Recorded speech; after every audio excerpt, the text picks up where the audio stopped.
qual é a saída? A nossa proposta é a realização de uma auditoria da dívida, que permita conhecer esse processo e, a partir desse conhecimento, articular forças para enfrentar e mudar essa realidade. A auditoria está prevista na Constituição de 88, até hoje não cumprida. No ano 2000, a sociedade se organizou, realizou um plebiscito. Esse plebiscito colheu mais de 6 milhões de votos em 3.444 cidades do país. Os resultados do plebiscito foram levados ao Executivo, Legislativo e Judiciário e nada aconteceu. Mas as entidades que organizaram o plebiscito se reuniram em seguida e decidiram fazer alguma coisa. Decidiram fundar a Auditoria Cidadã da Dívida, que desde então vem aprofundando os estudos, realizando debates, organizando eventos, publicações, vídeos, curso, tanto no país como no exterior, para compartilhar todo o conhecimento que a gente consegue alcançar. Os nossos materiais estão disponíveis na nossa página na internet, tanto a página no web, auditoriacidadã.org.br, como na página do Facebook. E aqui no Brasil, o principal passo que o nosso movimento conseguiu foi a realização da CPI da dívida na Câmara dos Deputados em 2009 e 2010. Essa CPI foi um passo importante, permitiu acesso a documentos que nós brasileiros nunca tínhamos tido, permitiu elaborar um relatório que está a cargo do Ministério Público, conforme esses processos administrativos que vocês podem ver mencionados aí na tela, né? Nós já tivemos a honra de participar de uma iniciativa que significou a mudança de realidade da economia de um país. Isso aconteceu no Equador. Em 2007, o presidente do Equador, Rafael Correa, baixou um decreto, criou uma comissão oficial para fazer auditoria da dívida, convocou cidadãos equatorianos e estrangeiros. Eu tive a honra de ser uma dessas 6 pessoas estrangeiras convocadas. Trabalhamos durante 1 ano e 4 meses.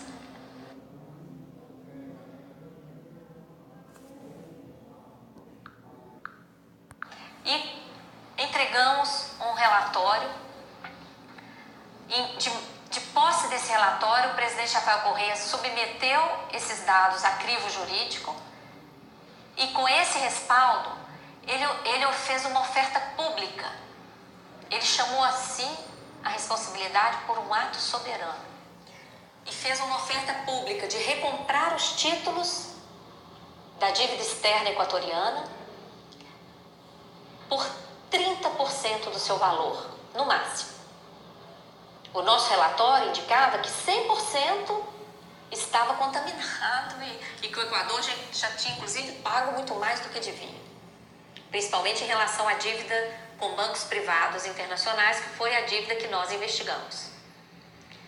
Mas o presidente fez um cálculo da corresponsabilidade dos equatorianos que participaram do processo, um cálculo político, e ofertou esses 30% para zerar esse tipo de dívida com bancos privados internacionais. Qual foi a grande surpresa? 95% dos detentores dos títulos entregaram os títulos, aceitaram os 30% e ainda assinaram um termo de que nunca iriam reclamar isso junto ao país. Isso significou a anulação de 70% da dívida externa em títulos do Equador e mudou a realidade do país. Vejam esse último gráfico que mostra de 2000 a 2011 a trajetória dos gastos sociais, que estão aí mostrados em azul, e os gastos com a dívida mostrados em vermelho. Olha só a trajetória no início da década. Os gastos com a dívida correspondiam ao triplo dos gastos sociais. Essa realidade mudou a partir de 2007. Só do presidente iniciar os trabalhos da comissão nesse ano, já houve uma queda no volume de recursos destinados para a dívida. Em 2008, nós entregamos o relatório no final do ano e logo em seguida venceria um cupom de juros.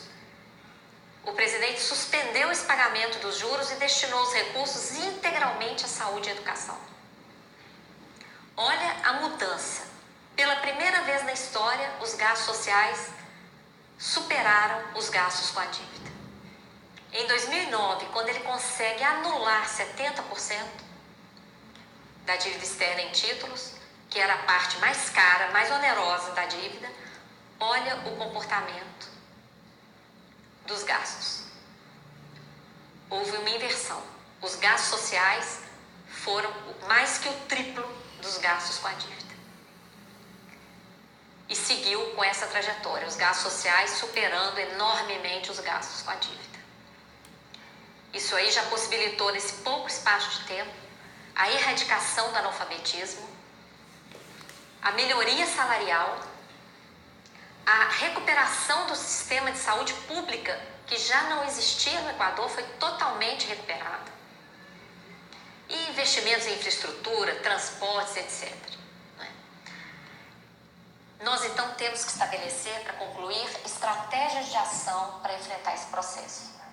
E a estratégia que nós queremos colocar é uma estratégia a partir do conhecimento dessa realidade, a fim de articularmos uma mobilização social consciente, partindo para ação concretas. Queremos articular núcleos da auditoria cidadã da dívida.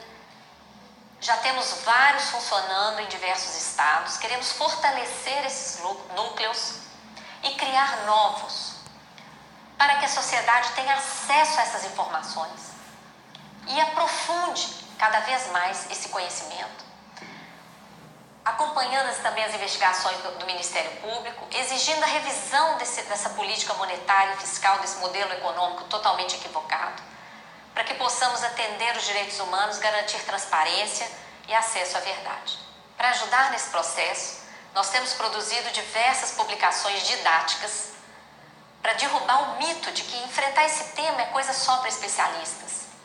Mentira! Qualquer pessoa de qualquer formação é capaz de compreender o dano que o sistema da dívida está provocando no país.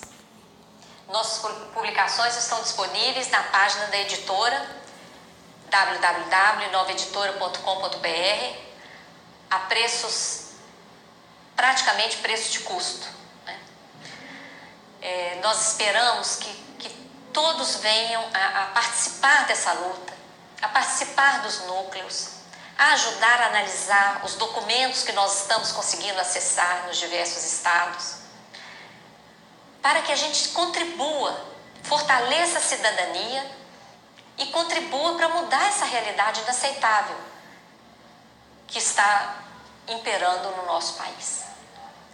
Contamos com todos vocês nessa luta e deixamos uma frase do saudoso Barbosa Lima Sobrinho, um homem que nunca chegou a se aposentar, morreu com 103 anos, ainda trabalhando, e durante o plebiscito da dívida, ele ajudando a mobilizar naquele processo, alguém perguntou para ele: doutor Barbosa, mas o senhor não se cansa de falar dessa questão da dívida?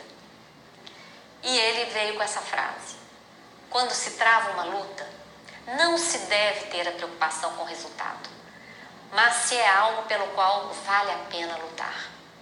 Sou feliz por achar que cumpri o meu dever. Poucos dias depois, ele faleceu e essa virou a frase inspiradora que ele deixa de herança para nós. Vamos então nos inspirar nesse grande homem que viveu aqui no Brasil e que enxergou o mal que esse sistema da dívida faz para o nosso país. Assim encerramos essa videoaula. Contamos com a participação de vocês para ajudar a divulgar os nossos materiais e participar efetivamente. Torne-se também um protagonista, uma protagonista dessa luta. Contamos com a participação de todos e todas. Bom debate! Muito obrigada.